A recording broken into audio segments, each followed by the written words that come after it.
Well, hello there, friends. Welcome back to another video. Today, I want to talk about publishing your first novel. I've gotten a ton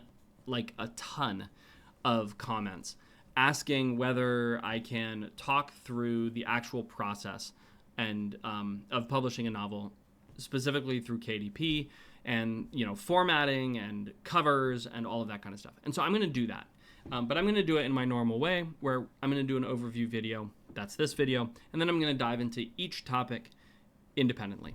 All right, so I'd like to start this by saying there are two ways, really, that you can go about publishing a novel in today's market, right? You can work with a publisher, and there are a couple different categories of those, or you can self-publish.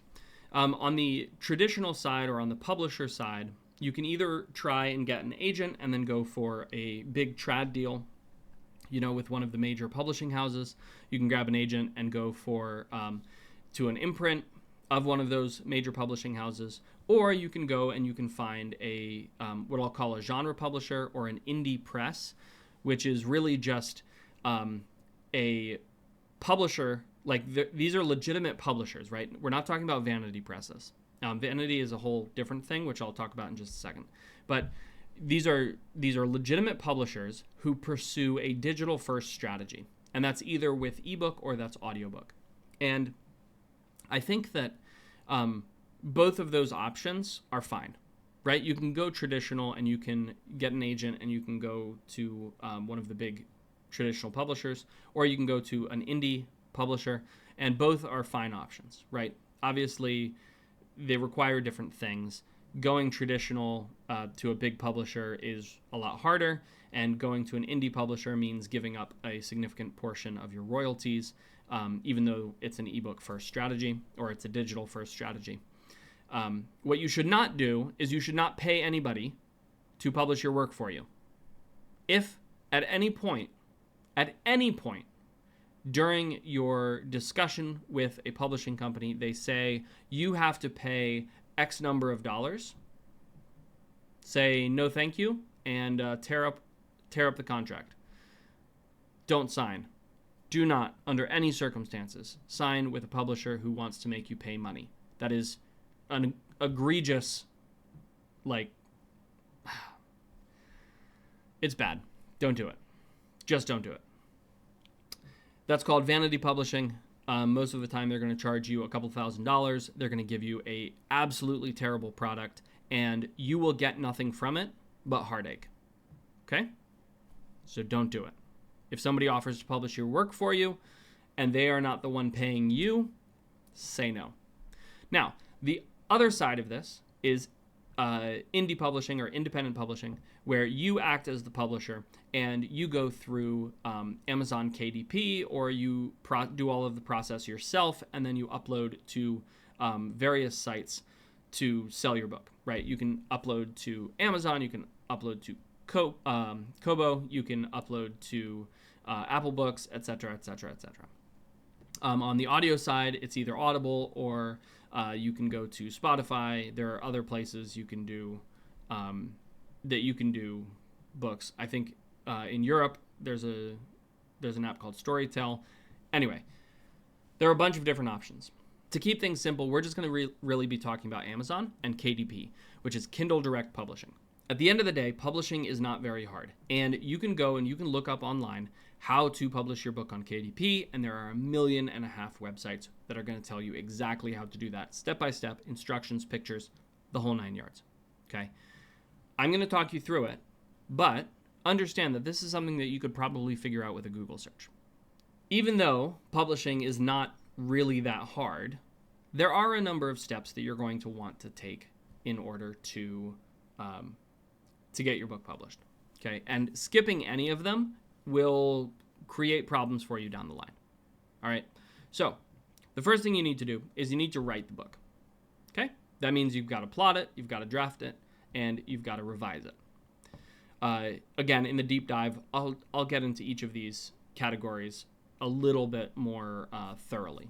But if you don't know how to plot a book, if you don't know how to draft a book, and if you don't know how to revise a book, then I do not recommend publishing.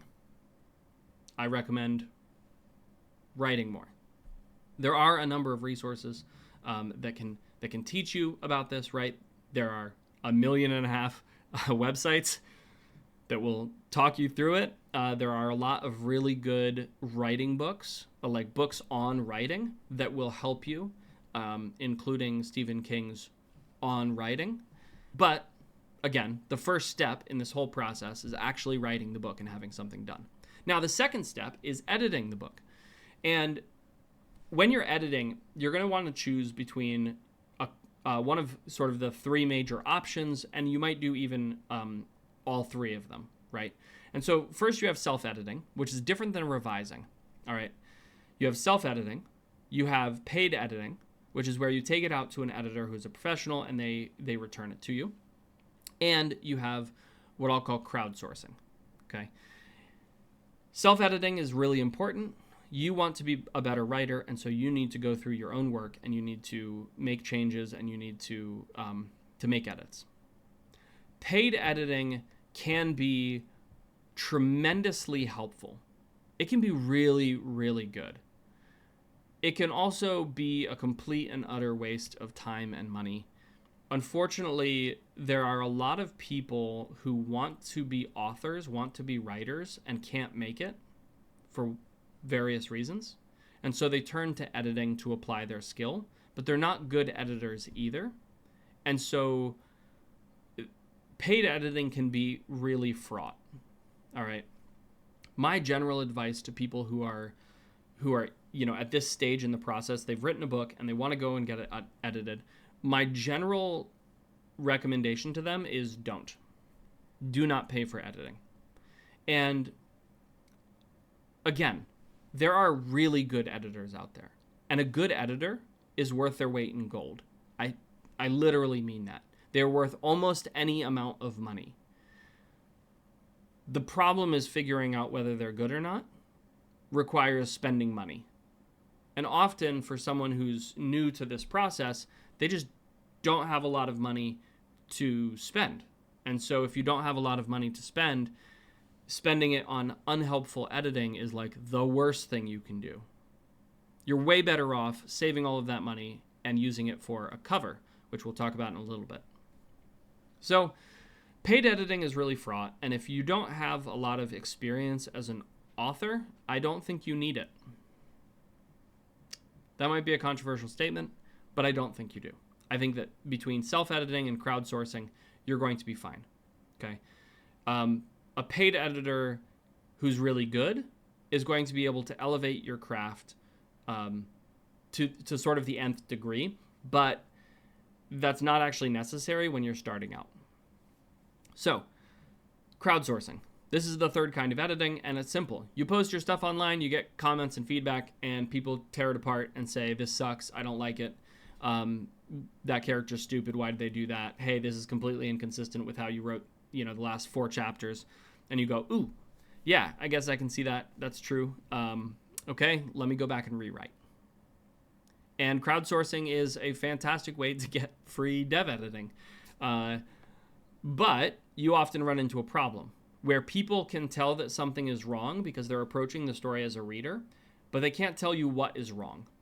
Often a comment that you get when you're crowdsourcing your editing is going to be right in general terms, but not in specific terms, right? They're wrong about what needs to change, but they're right about something being wrong. Does that make sense? Hopefully that's clear. But all three of these can be really good, and using some combination of them, you need to edit your book. The third stage is what I'll call the formatting stage.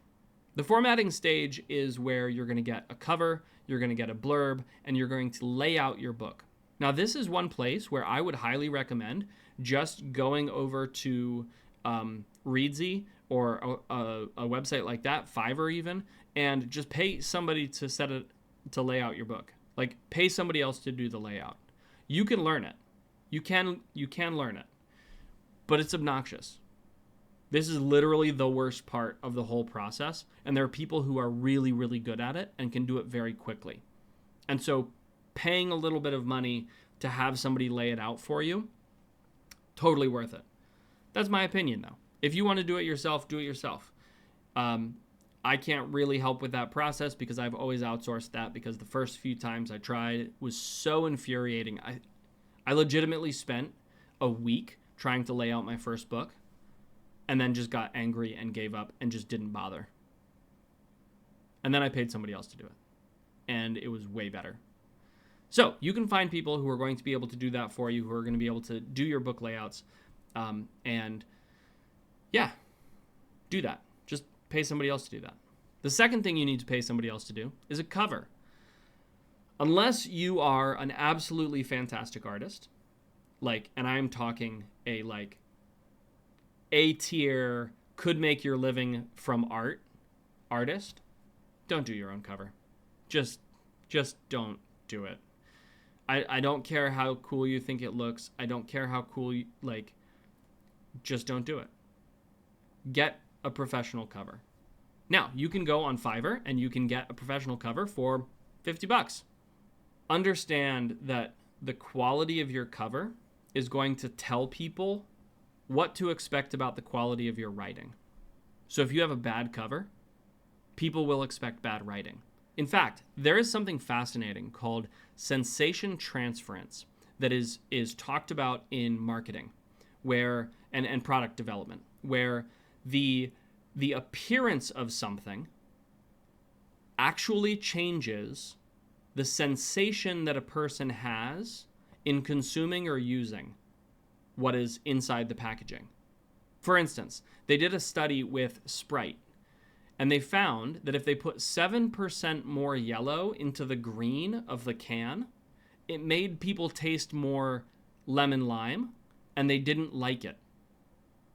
All they did was lighten the green by adding a little bit more yellow, right? 7%. And all of a sudden, people were complaining that the Sprite tasted different. It's insane, but this is how it works. And so something happens when somebody sees a cover that isn't good and they start reading. Your writing could be the best in the world, but guess what? People will assume it is bad, and they will experience it as if it is worse than it is.